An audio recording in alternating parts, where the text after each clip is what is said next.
Кішкентай кезінде мені әкем өзіне ілестіріп саятшылыққа алып баратын. Бірде Ұлытау өңіріне аңға бардық.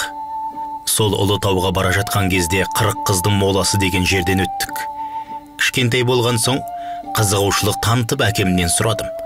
Мына жер неге 40 қыздың моласы деп аталады? Сонда әкемнің айтқан аңыз әңгімесі.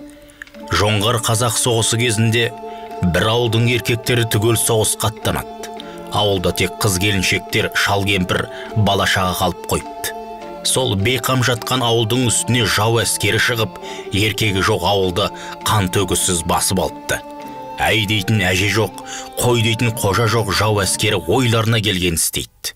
Бүкіл ауылдан ең жас, ең сұлу қыздардан таңдап, 40 қызды қатын қылуға айтып кетпекші болады. Сол 40 қыздың ішінен ең батылы шығып қыздарға: біздің аға бауырларымыз, әкелеріміз жан алып жан беріп соғысып жатыр.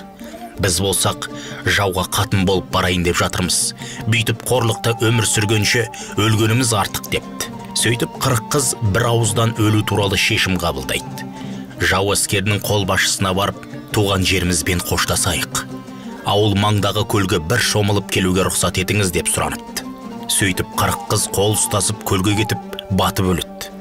Қыздардың бұл қылығын көрген жоңғардың төбе шашы тік тұрады. Сонда жоңғарлардың айтқаны: мына қазақ намысшыл халық екен. Ар намысын таптатпас үшін қыздары өздерін өлтірді. Егер осы ауылдың еркектері келсе, бізбен не болады деп қорқып, жоңғар әскері ауылды босатып кетіп қалыпты.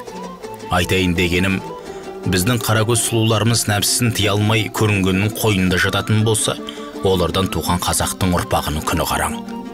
Тағы да бір айта кететіні, суға батқанда қыздар қол ұстасып батқан.